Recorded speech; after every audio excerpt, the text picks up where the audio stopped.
444 MLAಗಳನ್ನ ಖರೀದಿ ಮಾಡಲಾಗಿದೆ, ಹೆದರಿಸಲಾಗಿದೆ. IT, ED, CBI ಅವ್ರ ಕುಟುಂಬಗಳಿಗೆ ವಿಚಾರಣೆ ಕರೆಯೋದು, ಸುಮ್ಮನೆ ಸುಳ್ಳು ಕೇಸ್ಗಳು ಹಾಕಿ ಅವರಿಗೆ ಸಿಕ್ಕಾಕ್ಸೋದು, ಟಾರ್ಚರ್ ಕೊಡೋದು. ಇದು ಅಂಕಿಅಂಶ ಎಲ್ಲರ ಹತ್ರ ನಾನು ಶೇರ್ ಮಾಡ್ತೀನಿ. ಉದಾಹರಣೆಗೆ ಅರುಣಾಚಲ್ ಪ್ರದೇಶದಲ್ಲಿ 2014 46 MLAಗಳಿಗೆ ಕೇಳಿದ್ರೆ.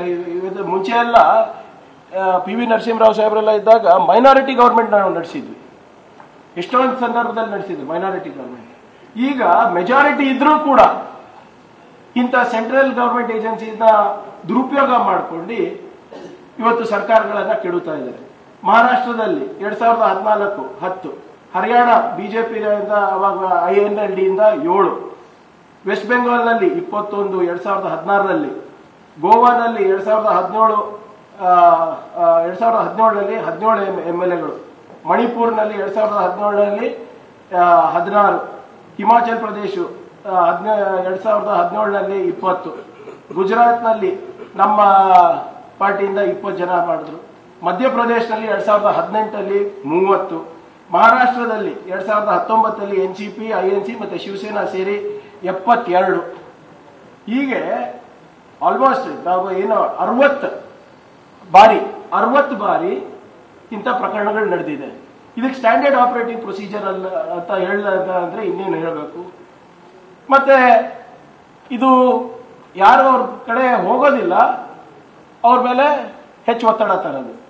ಈಗ ಬಿಜೆಪಿ ಅವರ ಕೆಲವು ಲೀಡರ್ ಮೇಲೂ ಕೂಡ ಕೇಸಸ್ ಇವೆ, ಐಟಿ ಇಡಿ ಕೇಸಸ್ ಇವೆ. ಉದಾಹರಣೆಗೆ ಇಲ್ಲೇ ನಮ್ಮ ಮಾಜಿ ಮುಖ್ಯಮಂತ್ರಿ ಯಡಿಯೂರಪ್ಪ ಅವರ ಮೇಲಿದೆ. ಯಾಕೆ 2023ದಿಂದ ಯಾವುದೇ ಕಾರ್ಯಾಚರಣೆ ನಡೀತಿಲ್ಲ, ಎಲ್ಲ ಸ್ಥಗಿತ ಆಗಿದೆ, ಎಲ್ಲ ಮೇಲ್ಗಡೆ. ಇಲ್ಲಿ ರೆಡ್ಡಿ ಬ್ರದರ್ಸ್ ಮೇಲೂ ನಡೀತಾ ಇತ್ತು. ಪಾರ್ಟಿ ಮೊನ್ನೆ ಸೇರಿದ ತಕ್ಷಣ ಅದೆಲ್ಲ ಡ್ರಾಪ್ ಆಗಿಬಿಟ್ಟಿದೆ. ಇವಾಗ ಶಿವರಾಜ್ ಸಿಂಗ್ ಚೌಹಾಣ್ ಮಾಜಿ ಮುಖ್ಯಮಂತ್ರಿ ವ್ಯಾಪಂ ಕೇಸ್ನಲ್ಲಿ CBI ಇನ್ನ ಹಾಗೆ ಇಟ್ಕೊಂಡು ಕೂತಿದೆ, 10 ವರ್ಷ ಆಗ್ತಾ ಬರ್ತಿದೆ. ನಿಮ್ಮ ರಮೇಶ್ ಪೋಖ್ರಿಯಾಲ್ ಉತ್ತರಾಖಂಡ್ CM ಅವ್ರ ಮೇಲೂ ಇದೆ. ಅಮಿತ್ ಶಾ ಅವ್ರ ಮೇಲೆ ಅವರಿಗೆ ಏನು ಈ ಫೇಕ್ ಎನ್ಕೌಂಟರ್ ಕೇಸ್ ಇತ್ತು CBI ನಲ್ಲಿ, ಅಧಿಕಾರಕ್ಕೆ ಬಂದ ತಕ್ಷಣನೇ ಕ್ಲೀನ್ ಚಿಟ್ಟು 2014 ಕೊಟ್ಬಿಟ್ಟು.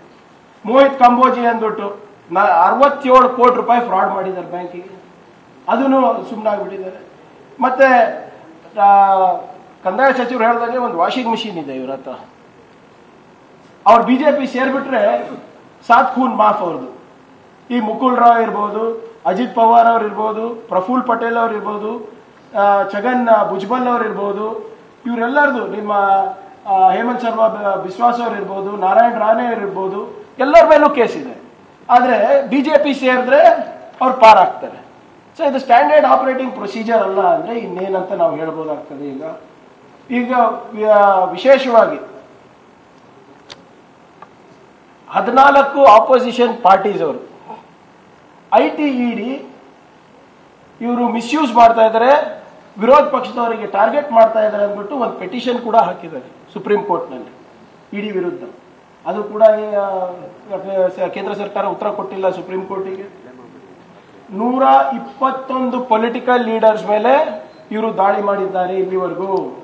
121 ಪೊಲಿಟಿಕಲ್ ಲೀಡರ್ಸ್ ಅಲ್ಲಿ 115 ಅದು ವಿರೋಧ ಪಕ್ಷದವರು. ಇಲ್ಲಿವರೆಗೂ 3000 ರೇಡ್ಗಳು ಐಟಿ ಇಡಿ ಅವರು ಮಾಡಿದ್ದಾರೆ ಪೊಲಿಟಿಕಲ್ ಲೀಡರ್ಸ್ ಮೇಲೆ. ಎಷ್ಟು? 3000. ಅದರಲ್ಲಿ ಪ್ರಾಸಿಕ್ಯೂಷನ್ಗೆ it is less than 25%, which has led to prosecution. ಮಿಕ್ಕಿದೆಲ್ಲ ವಾಷಿಂಗ್ ಮಿಷಿನಿಗಾನ ಹೋಗ್ಬಿಟ್ಟಿದೆ ಅಥವಾ ಹೆದರ್ಸ್ತಾ ಇದ್ದಾರೆ. ನಾವು ಹೇಮಂತ್ ಸೊರೇನ್ ಅವ್ರ ಇಶ್ಯೂ, ಜಾರ್ಖಂಡ್ ಮುಖ್ಯಮಂತ್ರಿಗಳು ಬಹಳ ಸ್ಪಷ್ಟವಾಗಿ ಸುಪ್ರೀಂ ಕೋರ್ಟ್ ಅವರು ಹೇಳುತ್ತಿದ್ರು, ಒಬ್ಬ ಮುಖ್ಯಮಂತ್ರಿಗೆ ನೀವು ಯಾವ without any evidence, without any case ಹೇಗೆ ನೀವು ಇಟ್ಕೊಂಡ್ರಿ ಅವರಿಗೆ ಅಂತ ಕೇಳಿದ್ರಿ, ಚೀಮಾರಿ ಹಾಕಿದ್ರು. ಮತ್ತೆ ಕರ್ನಾಟಕಕ್ಕೆ ಬರೋದಿದ್ರೆ ಈ ವಾಲ್ಮೀಕಿ ನಿಗಮ ಪ್ರಕರಣದಲ್ಲಿ ಇಷ್ಟು ಆಸಕ್ತಿ ಇಡಿ ಅವರಿಗೆ ಐಟಿ ಅವರಿಗೆ ಬಂದಿದೆ ಅಲ್ಲ, ಇದೇ ಆಸಕ್ತಿ ಯಾಕೆ ಹಿಂದಿನ ಸರ್ಕಾರದಲ್ಲಿ ಬಂದಿಲ್ಲ? ಭೂಮಿ ಅಭಿವೃದ್ಧಿ ನಿಗಮದಲ್ಲಿ 77 ಕೋಟಿ ರೂಪಾಯಿ ಯೆಸ್ ಬ್ಯಾಂಕಿಗೆ ಟ್ರಾನ್ಸ್ಫರ್ ಆಗಿರೋದು, ಅದ್ರ ಬಗ್ಗೆ ಯಾಕೆ ಬಂದಿಲ್ಲ? APMC 47.16 crores ಸಿಂಡಿಕೇಟ್ ಬ್ಯಾಂಕಲ್ಲಿ ಹಗರಣ ಆಗಿರೋದು. ಅದ್ರ ಬಗ್ಗೆ ಯಾಕೆ ಕಾಳಜಿ ವಹಿಸಿಲ್ಲ?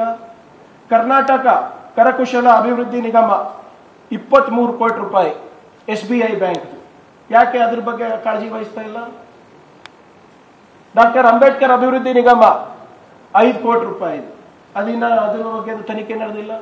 ದೇವರಾಜ ಅರಸ್ ಟ್ರಕ್ ಟರ್ಮಿನಲ್ 47 ಕೋಟಿ ರೂಪಾಯಿ, ಇದ್ರ ಬಗ್ಗೆ ಬಿಜೆಪಿಯವ್ರ ಪ್ರಸ್ತಾವನೆಯೇ ಇಲ್ಲ, ಉಸಿರೇ ಬಿಡ್ತಾ ಇಲ್ಲ. ಇದು ಒಬ್ಬ ಮಾಜಿ MLC ಅವರು ಅರೆಸ್ಟ್ ಆಗಿದ್ದಾರೆ, ಅದ್ರ ಬಗ್ಗೆ ಇವರು ಚಕಾರಿರ್ತಾರೆ.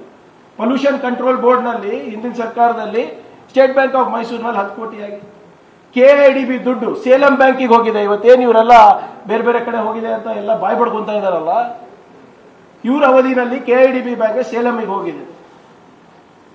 ಅವಾಗ ಯಾಕೆ ED IT ಅಥವಾ ಬಿಜೆಪಿಯವರು ಆಸಕ್ತಿ ತೋರಿಸಿಲ್ಲ?